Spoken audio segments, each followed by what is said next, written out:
Spring evening falls on a quiet country glen, as into its valley went a group of Irishmen. These young men unafraid of the fate that was to befall, as they gave their lives for Ireland in the village of Loughgall.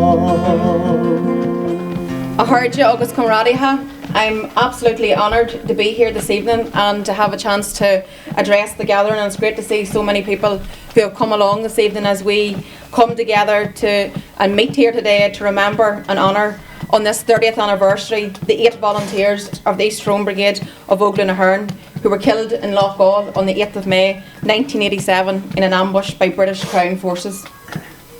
We also remember today civilians Anthony Hughes, a husband and a father, who was killed, and his brother Oliver, who was severely wounded but thankfully survived. These men, Óglac Patrick Kelly, Jim Lina, Padraig McKerney, Declan Arthurs, Seamus Donnelly, Eugene Kelly, Gerard O'Callaghan and Tony Gormley were each Irish patriots who selflessly dedicated their lives to the fight against British oppression in Ireland, laying down their lives in the just cause for peace and Irish freedom. They joined the national liberation struggle as young men because they consciously decided not only to reject but also to confront the political discrimination, the inequality, the injustice which was brutally inflicted by the British Unionist state and their forces upon the nationalist and republican people here in County Tyrone and right across all of the 6 counties. We are proud of our freedom struggle. We're especially proud of our Republican patriot dead and each of our fallen comrades with whom we are gathered to remember, honour and whose lives we celebrate here today.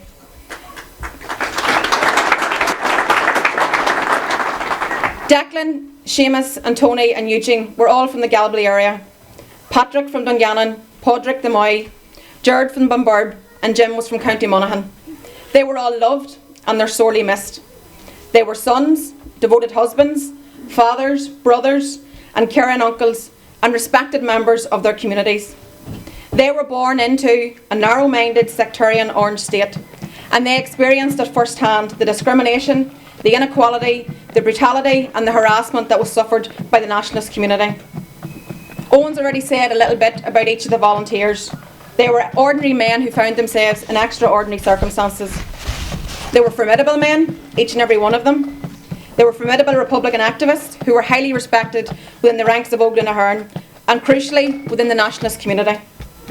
The pain of their massive loss continues to be felt today, not least by their families, but also by the community and the entire Republican movement. I want to extend my solidarity and support of Sinn Féin to the 9 families in your steadfast campaign to have full, independent and impartial open investigation into the killing of your loved ones. One that gets to the full truth about the executions that night by the British SAS in their covert shoot to kill ambush at Loughgall.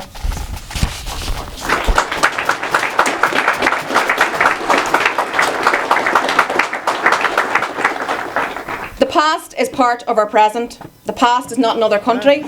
It shapes our lives, our politics and our present. Victims and survivors of the conflict who seek trust, justice and truth must be given our strongest possible support and assistance. For the families and their grieving process, you need to be told the truth. It is for this reason that we have been involved since March Assembly election in political talks with all of the other parties and the British and Irish governments to try and address and implement agreements which deal exactly with these issues as set out in the Stormont House Agreement and previous agreements. The responsibility and resolve of all political leaders must now be to ensure this, to ensure that no one else suffers as a result of the conflict, that no other family is bereaved, that the political conditions of discrimination and inequality are fundamentally changed, that everybody belongs and nobody feels alienated from their own country, and that the experience of war and of loss and injury is never ever repeated. While much of our history has been marked by sadness and by tragedy, we now have a unique opportunity to be the authors of a new and peaceful and democratic future. This does not mean that we forget our past. It means that we address the causes and the aftermath of the conflict and division in a mature, in a sensitive and political manner as a society as a whole. I have been criticised by unionists and by the media for commemorating IRA volunteers. So let me be clear.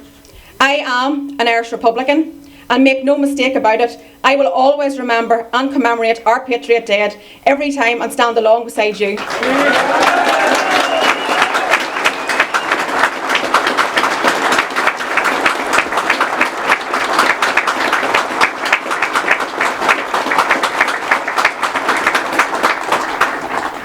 A friend reminded me this week that it was on the 20th anniversary of the Loughgall ambush that our late friend and leader Martin McGuinness and former DUP leader Ian Paisley together established the Power Sharing Executive on the 8th of May in 2007.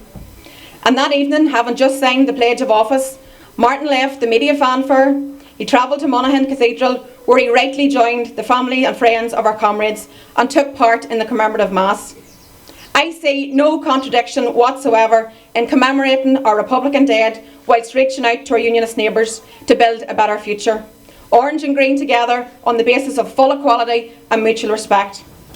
In this regard, and for those who are up for this challenge, they will not be found wanting, as we in Sinn Féin are up for that challenge. They too are absolutely entitled to commemorate and remember their dead in the aftermath of the conflict also. Everyone has a legitimate right to remember their dead, to tell their side of the story, to share their experiences, their hurt, without being demonised. There can be no unequal victims. Blaming Republicans for their response to the unjust, imposed political conditions of that time does not work. And I challenge all armed groups to stop fighting a war that is now over. I also challenge those who were least affected by the conflict to let go of their prejudice, which they have had the luxury of holding on to, while the rest of us build the peace and work to heal the wounds of society's past today and every day in the future. There is an onus on all of us to move forward, to create a free, just and equal society, and to do it together. We are the custodians of the peace, which, as we remember here today, has come at a very, very high price. So we need to look to the future, and we must keep driving forward. We're about to fight in a Westminster election campaign.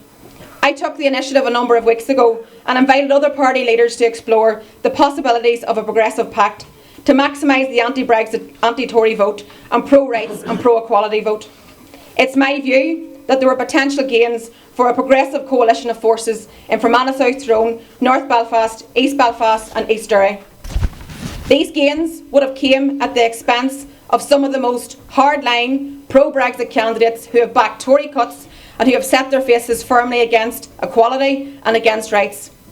I'm disappointed that parties which are opposed to Brexit, which are pro-equality, have not been able to agree progressive alliances to contest the Westminster election. Sinn Féin remains committed to maximising the anti-Brexit vote in this election. We go into this election determined to win additional seats, including the historic seat of Fermanagh South Tyrone, where Michelle O'Neill is going to be re-elected.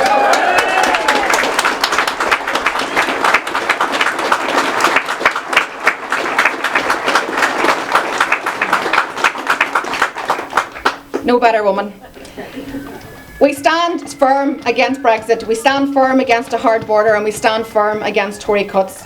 We will stand up for equality, for rights and for Irish unity.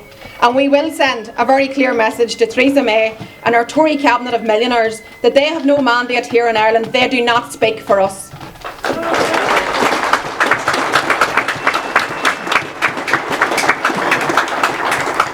We will decide our own future, and that future is not yet written.